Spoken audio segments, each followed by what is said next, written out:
Well, a happy new year to that dynamic duo over there. It is the Just Start the Conversation podcast brought to you by St. Luke's University Health Network. Jody, McCloud, Missmer, Amie, Alanson-Dundon, my good friends over there.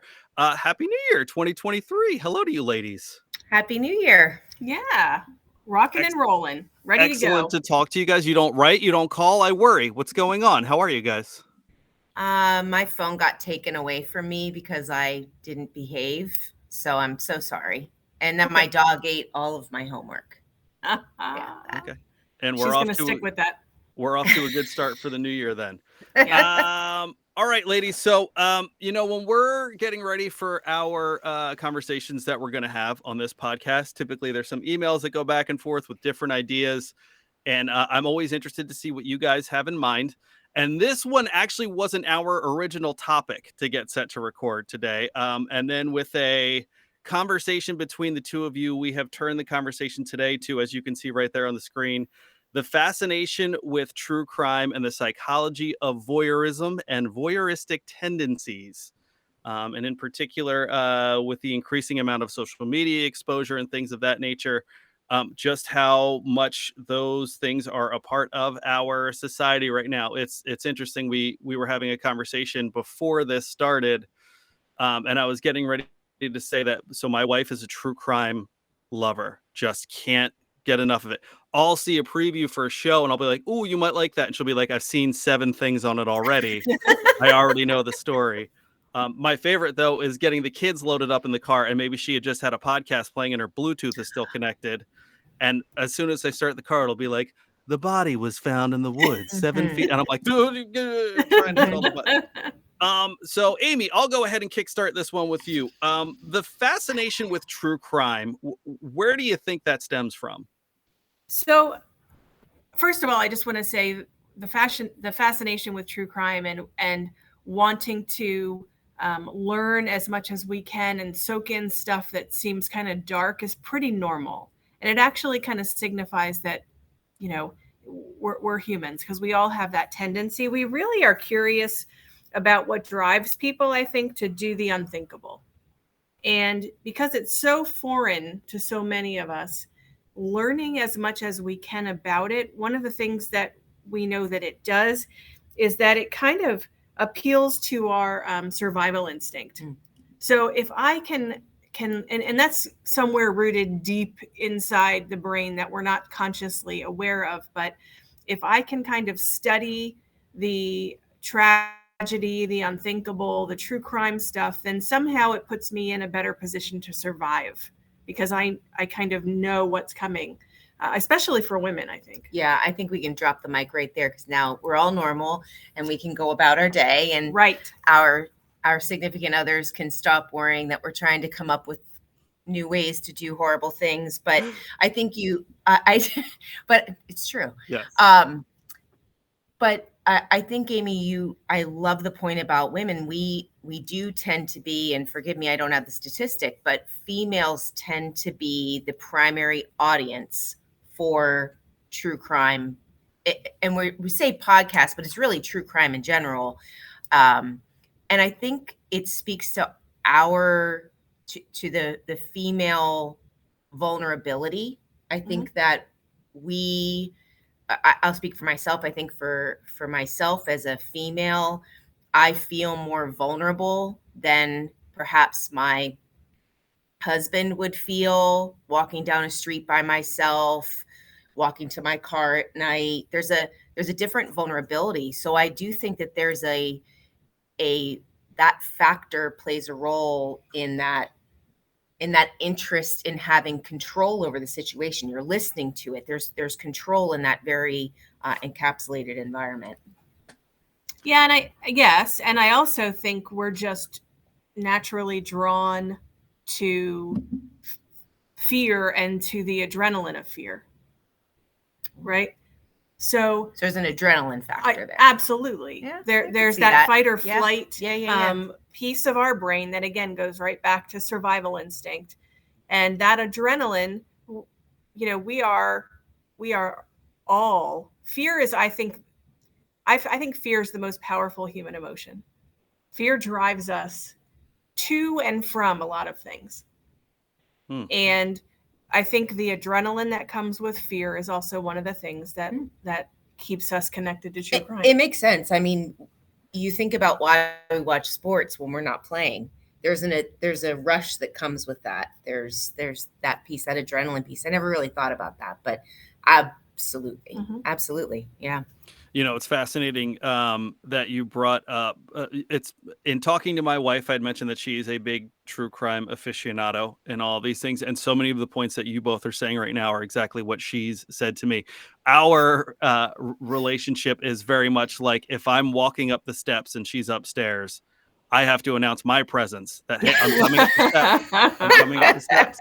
I'm coming up the steps. Now, at first in those moments, it felt like, what do I really need to do this? But in talking to her, Jody, I think especially coming back to the point that you made about just like the vulnerability of walking down the street is something that as a 6 foot, 200-pound guy, I haven't really had to think about in my life a whole lot. And in having conversations with her, she's like, you probably haven't. And if you ask any other woman, she's probably had that exact feeling. And coming back to your point that both of you kind of made of almost like knowledge is power in this situation of knowing, maybe you've heard this story a time or two, how this is going. If you're walking down this street, that all the things that you can maybe do to protect yourself, or the things that you might be thinking about, that to me, when I hear some of the stuff that she listens to, I think to myself, my goodness, like, Kate, put a record on, go find something. But in the same respect, it comes back to all the points that you just made, that you know, the emotion that it can bring out in you, and the idea of fear, I think, is a strong, you said, the most powerful human emotion. I think obviously is going to bring a lot of people in to listen and try to understand. Amie, you mentioned it. We're so curious when situations happen and you learn about them and you're just like, how in the world could this have happened? I'm sure both of you have a great history in talking to people in difficult circumstances and difficult situations. There's no definitive one thing, this is why it happens, but can we just go into that for the people that maybe are so curious, and for people who have studied it and talked to different people from so many different ranges of events? How can you kind of begin to comprehend it? Wow. I mean, we could do hours on that, right? I mean, I think one of the things that Jody and I, that drew us to talking about this was, you know, that certainly we hear about tragic murders and such unfortunately every day. We know that mass shootings in the United States happen very frequently. And recently there was a case locally that kind of attracted Jody and I to, you know, start discussing things, and the world really is discussing this case. And one of the things that we're going to do in a couple of podcast episodes, we're going to come back to this, and we're going to have a guest expert on, a psychiatric, a forensic psychiatrist expert on, to talk with us about a particular local case that kind of has ties to Pennsylvania and Idaho. And we're going to talk about what makes somebody kill, what leads up to this. And when we were talking, I was thinking about, in my head, I was thinking about voyeurism and voyeuristic disorders. And I think people often think of voyeurism, and correct me if I'm wrong, but we think, oh, that's somebody who likes to watch things happen, or like eavesdrop, or be a spy kind of thing. Right. But really, symptoms of voyeurism, we know that voyeurism is extremely difficult to examine and to notice. And one of the things that voyeuristic disorder, common symptoms are intense sexual fantasies and urges, or getting sexual gratification from watching a person naked with or without the consent of the target.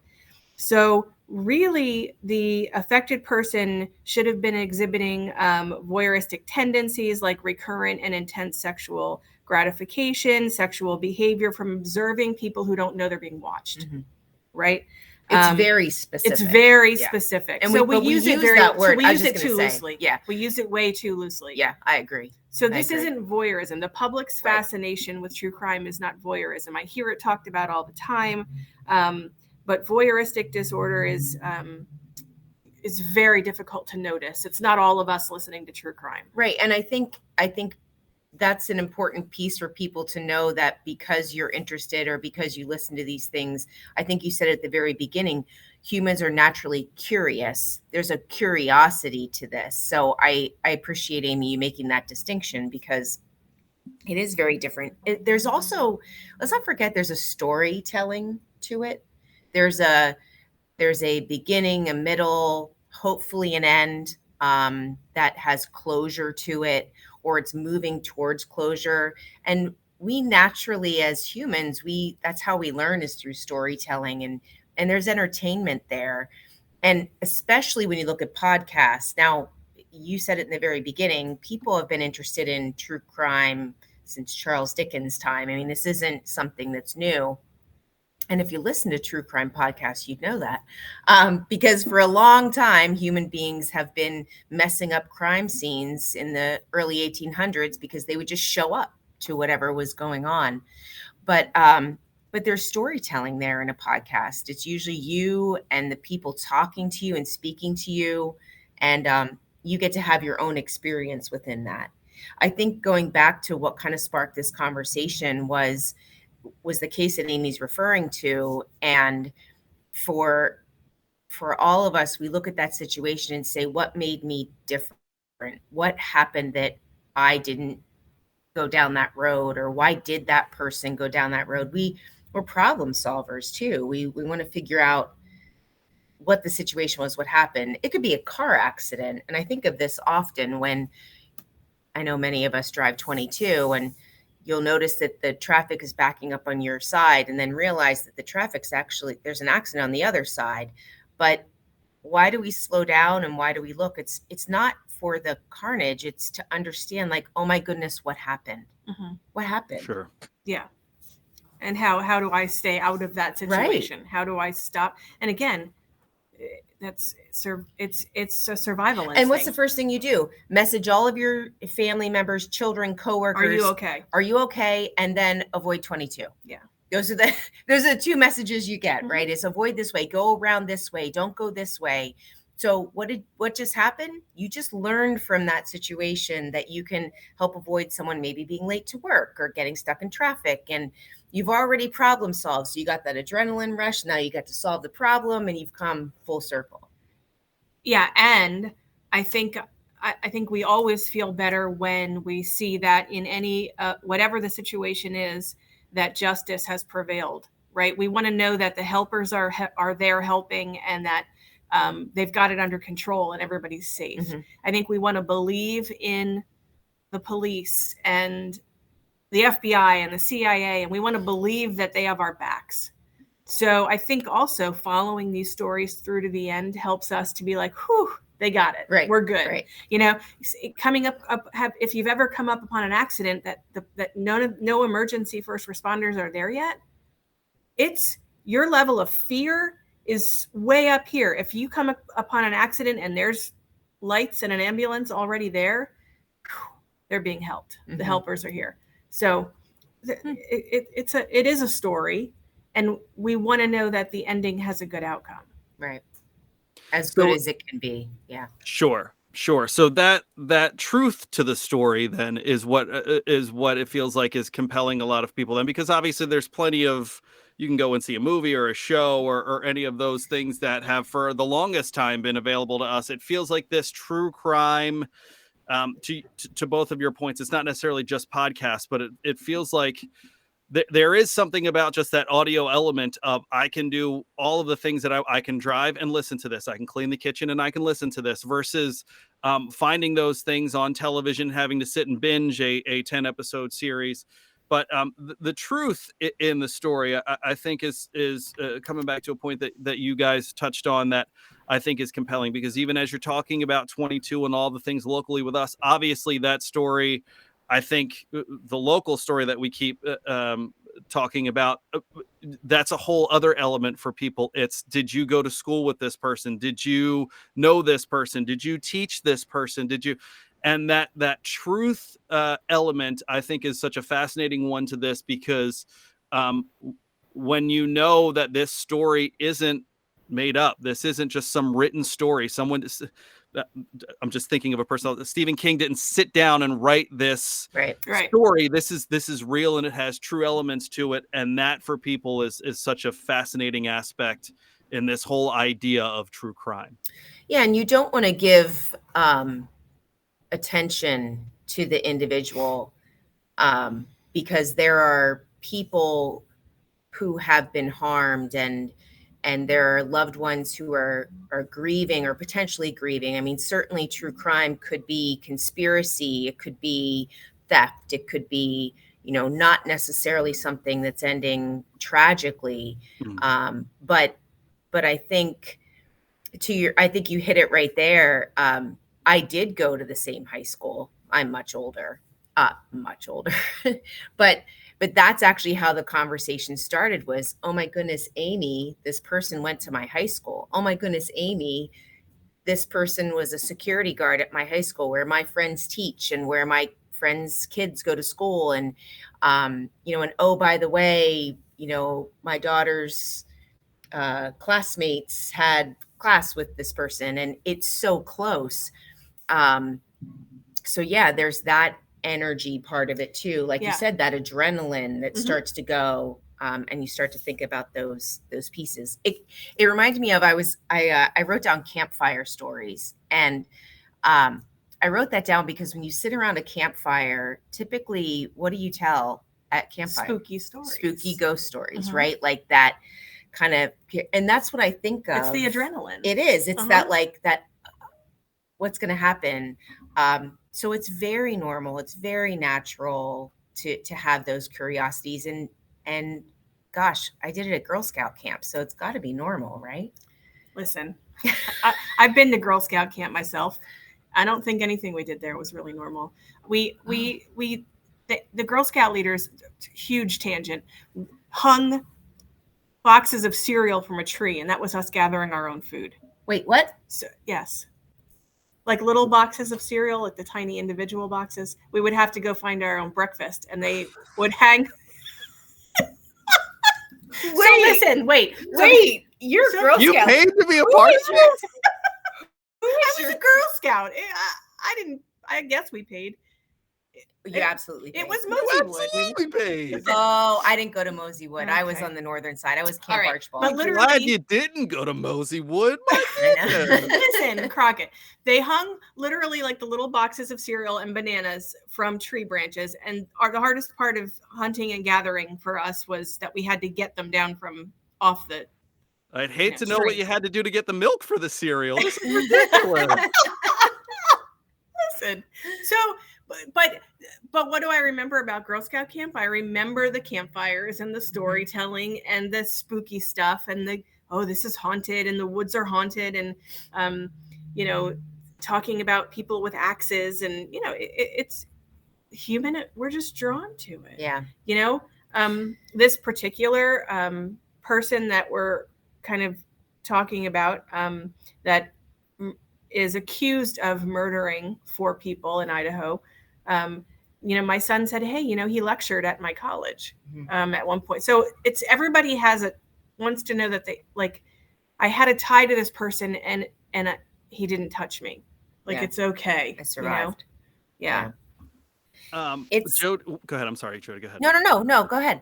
No, I was going to say one of the points that I wanted to come back to was, we've kind of, I hate to use the word positive here, but we kind of addressed, the positive things of listening to stories like these of, whether for you guys have both mentioned is women certainly taking some of the information that's come in a lot of these things and applying it to your own everyday life.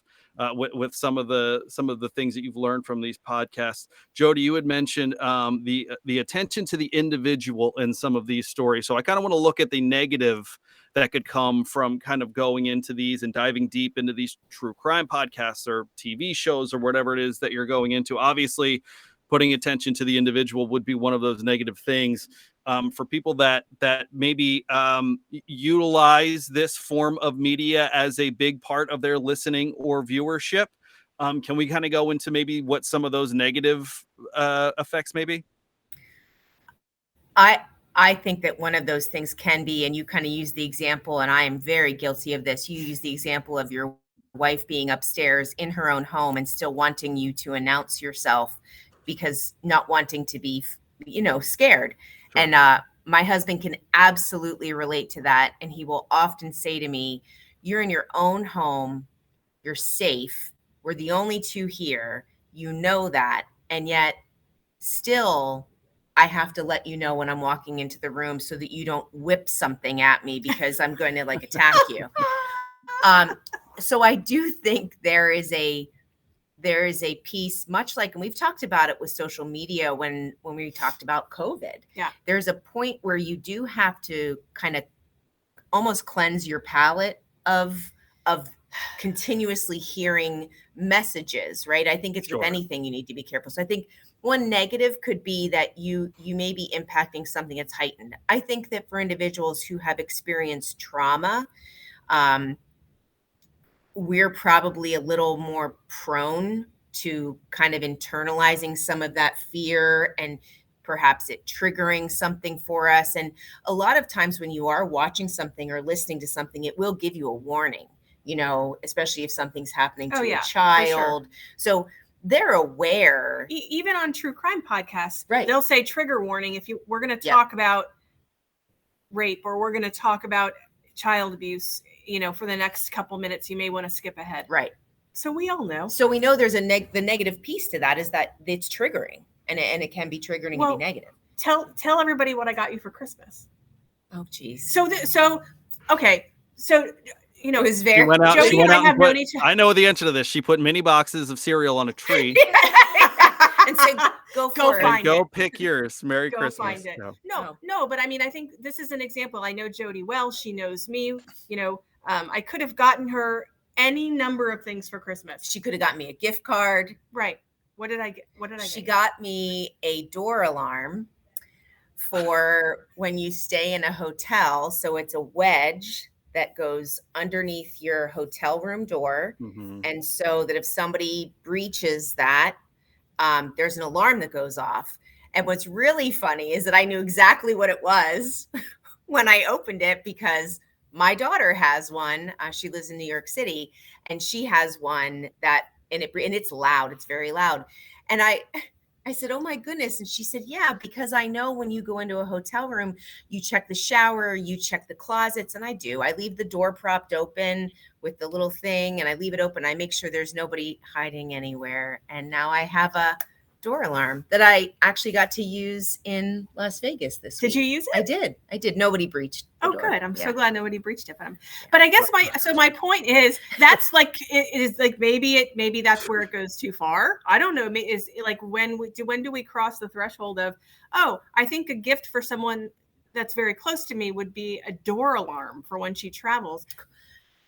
Stocking stuffers for my girls for Christmas were rings that you run with. It's a company called Go Guarded, and I am going to tout them a little bit.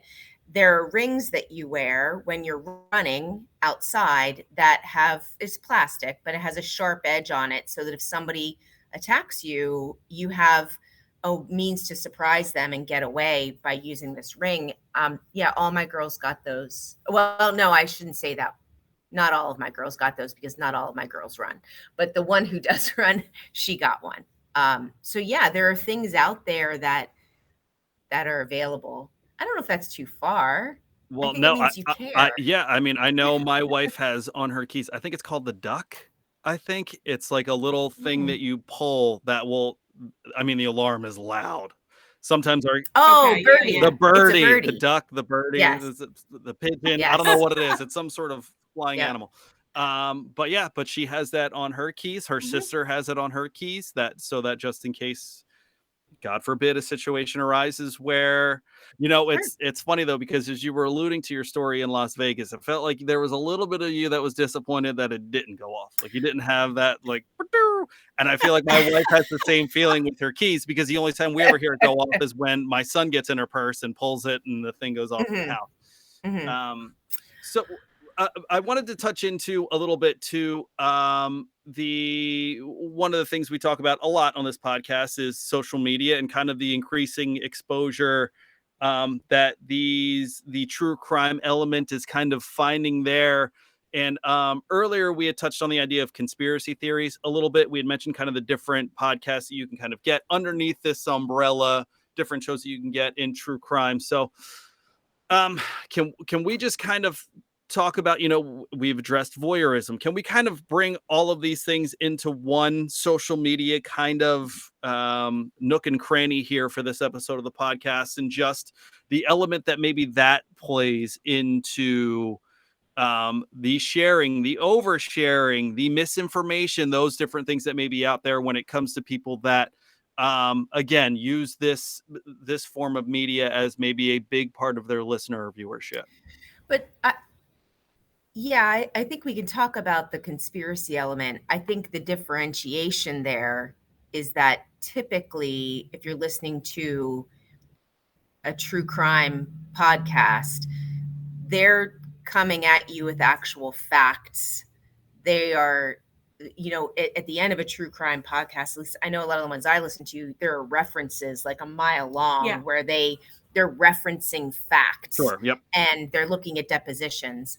I think that maybe where you were going with this, or at least this is what I was thinking of when you were talking, when you look at the conspiracy element of things, show me the documentation and the lists of facts that person can list from that conspiracy or that thought process. Sure. There are a lot of things flying around right now about, a particular football player, and people are kind of jumping on this whole conspiracy aspect, but you have to look at whether or not there are facts to back that up. What's the documentation? What's the reference list look like for that? So I still think you need to fact check. You still want to get that information. I do think there's a distinct difference between kind of social commentators and someone who has taken the time to fact check and retell a story. That's my thought. I don't know what you think, Amie.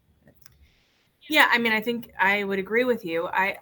When you were talking, Crockett, I was thinking about people who share their own stories of personal true crime on Facebook and Instagram and Snapchat, and putting their stuff out there. And what makes us as normal, everyday people air our dirty laundry on, for other people to consume. That's a whole different side of, the adrenaline, is putting your stuff out there for other people. And what are we looking to get out of that? If we've had our own personal trauma, what am I looking to get out of sharing that story? I think there are many reasons from a psychological standpoint in terms of depression, anxiety, PTSD. There's many reasons why we feel isolated in our own stories, and where we feel anxious about our own trauma. And it's not always safe to air our own stuff out on a real public platform. But people do it all the time. And then I worry, well, somebody, a bad guy or a bad girl, is going to prey on that person now. Like, don't put your stuff out there because I don't trust anybody. So it's like constant, like a ping pong game of who's bad, who's good, who can I tell this to? When should I hold back? And, then it comes right back to my mantra of go to therapy. We should all be in therapy because we need a safe space to be airing this stuff. We all think about it. Well, or we at least need, if we don't go to a formalized therapy, you at least need to have a safe space where you can have those conversations and share. People will often say, well, I don't understand why, you listen to that, or I don't understand, Crockett, to your point, I don't understand the investment in social media that some people, give and receive. But I understand that they probably look at what I do and say, well, I don't get why you do that either. Right. So it's definitely feeding, whether it's adrenaline, whether it's knowledge, whether to your point, Amie, it could be reinforcing their own trauma. It could be reinforcing their own depression. I mean, we have to be careful that whatever we're investing our time in is not also re-traumatizing right us. And sending us back. So to your point a few minutes ago, we digress a lot, but a few minutes ago, Crockett, you had said, when's this a bad thing? You didn't say it that way, but when does this cross the line? Well, I think sure. I think when we're re-traumatizing ourselves by listening to things that are, re-traumatizing us, when we stop, when it's kind of intruding in our thoughts, when we're trying to sleep, when we're trying to work, when we're not going out as much, we're hyper vigilant to a flaw. That's when it starts to get to get iffy. There's definitely a line, and you kind of have to know when it's affecting your own activities of daily life. I think that's the key that we talk about with almost everything is, there are things that are okay until they're not okay, because you start to change your behavior in a way that it's affecting your daily living, and just being mindful of that. And people who are close to you, who you trust and who you have a good relationship with, if they are suggesting something to you, like, I don't know, when your husband says, maybe you shouldn't fall asleep to the conspirators. I don't know who would do that. Maybe, just maybe, you should switch to Ross Rayburn Peloton meditation and not listen to the conspirator podcast when you go to sleep at night, because that might be why you have dreams that are really bizarre. Yeah. But I don't know who that would apply to. I don't know who that would apply to. Yeah, I don't know who that would apply to. I don't know. It's not, if there's it is fascinating that you bring that up, though, because every once in a while, as much as my wife will consume some of this content, every once in a while she'll come across one where I'll get that nudge at like midnight and just be like, can you wake up for a couple minutes and just talk to me? Because I'm like, oh boy. This wasn't E Network we were watching a little while ago. Somebody dug deep into a little bit of true crime. Well, ladies, listen, I know we're going to take this conversation and bring it back in a month or two with Dr. Thomas, if I'm not mistaken, right? Yep. A forensic psychiatrist to discuss psychopaths, sociopaths, serial killers, and what makes people kill. Obviously, that will be certainly, I'm sure, a very intense conversation. And so we will come back to this topic a little bit. It's so fascinating because every time we realize that we need to wrap up, as I keep my notes, I'm like, we could just keep on talking about this. So if there's anything that you're already thinking about, keep it in your back pocket for then, because we'll certainly come back to it. But until then, we're going to wrap this one up. This is the Just Start the Conversation podcast, brought to you by St. Luke's University Health Network. As always, a pleasure, ladies. Thank you so much. Amie, Alanson-Dundon, Jody, McCloud, Missmer. We will do it again soon, my friends. Thank you. Thank you. Be safe.